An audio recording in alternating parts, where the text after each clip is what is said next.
What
up, guys? Welcome back to Mint TV. Here with Martin, and today we're going to be kind of reviewing his 91 Volkswagen Jetta. I can say that the weather lately in the North Dakota area has been unpleasant, so we're hoping to get more videos out for you guys. It's definitely been wet. Yeah, and today we're probably in the 30s, which is a blessing for us. So warmest it's been in 2 months. Right, so we're taking advantage of the nice day today to show you a little bit of our personal cars. First we'll start with Martin's, and then later on we'll probably do something that I'm working on, a little drift project, so that should be exciting. So yeah, stay tuned. All right, okay, Martin, you want to give me a walk around on the car and tell me about it? Well, it's a 91 Volkswagen Jetta. It's been everything swapped from a 98 Mark III Jetta. It's a supercharged VR6. It's still all OBD2 stuff, nothing crazy. C2 Motorsports chip. It's on coilovers. Running about 10 to 12 PSI boost, nothing crazy. It's decent. It gets up and goes. Has a lot of problems, just like any other Volkswagen, but I love it. This is my favorite body style for Volkswagen, aside from the Mark I. And then, of course, it's got the Recaro seats that we swapped in later because this is just a GL model, but we went with, obviously, the GLI seats if we can when we found them. And a little history on the car. What I mean, you started out with the MK3, correct? And then you found this as a, well, almost a roller. It never ran, but... Yep, yeah, we picked this car up. Originally, I picked up the 98 in Minneapolis. I picked it up for $3,000 or something like that. Just basically bought it for a driveline. And I hated driving the Mark III because I hate the interiors and I hate the way they drive. So what I wanted to do was find a Mark II body to swap everything onto. And then sure enough, a few months later, we ended up finding this car. It was sitting in somebody's front yard for I think it was 8 years. It was sitting underneath this guy's tree.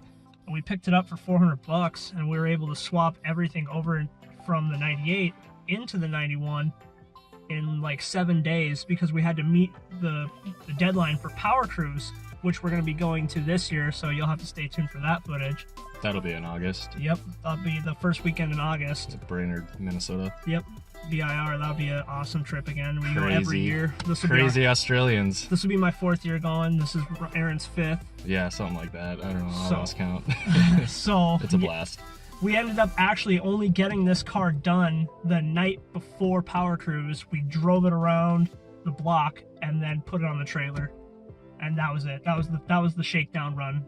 And if I remember correctly, the plan was to drive it from Fargo, North Dakota to Brainerd, and fortunately we trailered it because Yep. what happened at the track? The clutch grenaded. Ryan tried to do a clutch drop burnout, and he kind of messed it up for a moment, and it completely bent the pressure plate to shit.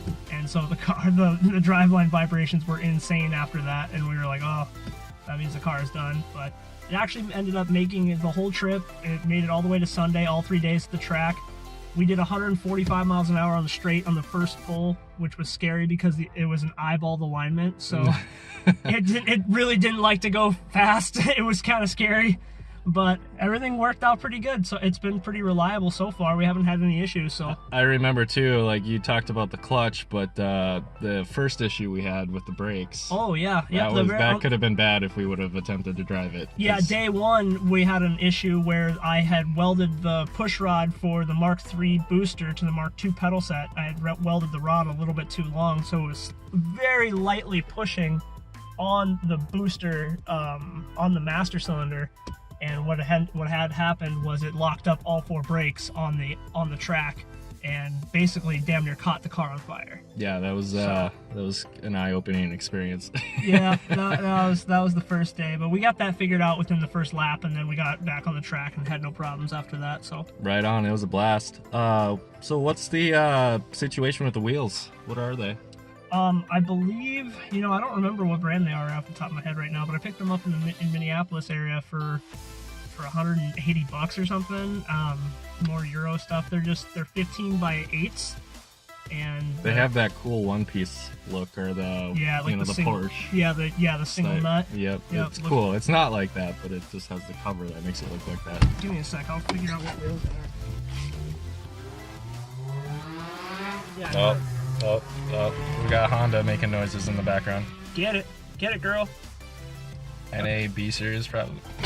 It was the wheels are ESM 001s, so those are pretty standard, like bottle cap style. Looks similar to like your standard BMW bottle cap. Probably some of the Volkswagen guys, Audi guys would probably know about those. I would assume so. Yeah, everybody probably knows ESM. So Any crazy stories other than what happened at Power Cruise last year with this? I did accidentally 232 this car one time. It's the only other thing I've ever actually... They like to call that the money shift, right? Yeah, I accidentally money shifted this car one time, and I can't believe I didn't snap a crank or something, because I was going from 3rd to 4th, and I accidentally hit 2nd again, and that was the most violent thing I've ever experienced in a vehicle ever.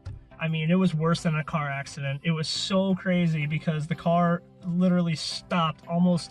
If it didn't pick the back wheels up, I'd be surprised, because I've seen it happen to the Civics at the track on videos before. Yeah, it left like 10 marks on the street, 10 nice hard Did it chirps. Hop a little bit too? Yeah. Well, it threw me into the steering wheel so hard that I couldn't even put the clutch back in. So I was wide open throttle, foot to the floor on my right foot, and I couldn't get my left foot up because it had buckled me into the front so hard. So that would have been a sight to see, for sure. And she still runs and drives. So you're saying it's running around probably 10 PSI with the pulley you have on that supercharger now? Yep, from what they told me, because this is a 10-pound pulley, they said it'll be 10-pound, 12-pound spike. So it can run 12 pounds, no problem. It's just that my pulley is kind of limited to 10 PSI, so... And then you're on pump gas, this 91? Yep, this is just a 91 tune. I'd like to start working into getting this thing a micro squirt and working towards E85. So right on, that'd pick up some power too. Yep, bring those idle air temps down if I can too. I guess that's really the issue that I fight, is trying to get the volume from the supercharger when it is a centrifugal supercharger. So that in turn, it takes a little bit longer to build the boost. Right. Yep. Yeah. And I've noticed that watching the boost gauge over there. When you're getting on it, it takes a little bit, but it sure is fun. Yeah, it really doesn't build a whole lot of power until 4,500. That's the one issue that we have with the supercharger setup on this. This is just your typical VF9 supercharger from Vortec. Right. So, I'm sure some of the people watching are probably curious. Any ideas? I know you haven't dynoed it, but what are the similar setups out there pushing for power, roughly? From what I've seen online, from the biggest power plant that anybody's ever made from a supercharged VR6 was around that 320 horse if it's on 10 pounds. There is another supercharger company that builds a supercharger capable of 20 psi, and those guys can build around that 440 range. But this car, if I had to throw it on the dyno, just because the age, the cams that are in it. Are they stock cams? No, they're not stock. They're something. I think they're 276 cams or something like that. Okay. If I had to say, I would say this thing's probably around that 300 flat, like probably 305. And if you had to guess the curb weight on this, it's probably 2,400. Yeah, so power to weight ratio is pretty respectable. Yeah, this thing's fairly gutted, so it's probably around that 2,400 range. Right. Yeah, no, it's definitely a fun car, and it's going to be a lot of fun this summer with it too. Yeah, I'm excited. I'm going to get it on the track this year. We plan on hosting an Audi Day at Sabin at Top End Dragways, and hopefully I'll be able to bring this with me. So I'll bring my wife's V8 S4, and then I'll also bring this and see what this pulls down. I think if I had to put a time on it, it'd probably be around that 13.1, but which is respectable. Yeah, nothing crazy. I mean, considering we built the car for $4,500. Right. So from the ground up, that's including front axles, you know, all the brakes, new everything. I mean, coilovers included, the pulley, the Supercharged VR6. We built this entire car for $4,500. So. And the cases of beer consumed in the process. It probably costs more than the car. Honestly, probably costs more than the car. Questions how well we did certain things, but yeah. it runs and drives, so we're good. My electrical's questionable. What isn't on a car this age? Yeah, that's the only issue. All right, well, now we're gonna go for a little rip. We're gonna send it. Up for a rip there, bud. Yep. So we'll see how this goes. Get a little inside view of what Supercharged VR6 is all about. Hopefully no money shifts. No money shifts. Hopefully not.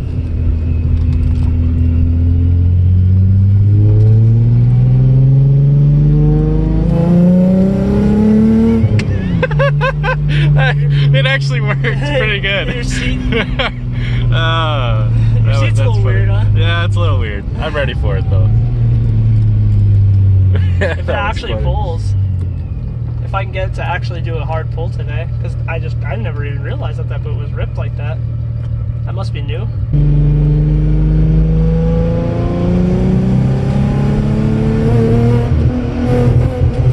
Oh, there you go. She's not happy. That's me making it happen. Yeah. All right, well, we're having a bit of an issue. Typical Volkswagen. Martin, what's going on here? Well, I think one of my supercharger boots ripped just now, literally within the last probably hour. So we've got a ripped boot most likely. So we're gonna still send it and see how she pulls on the roads in Mexico. It's weird. It's got snow here in Mexico, but yeah. Mexico, it doesn't usually snow. No, it doesn't. So we'll see how it does.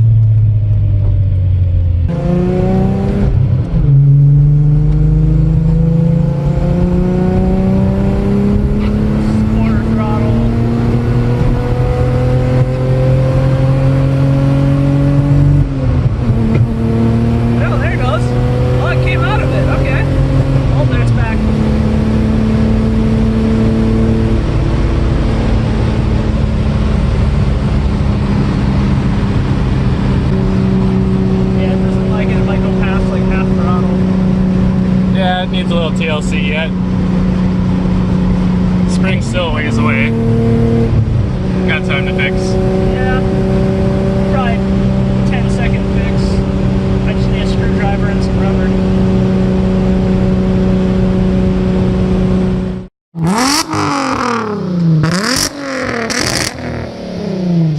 Oh my god, that's so loud. It shakes the gimbal.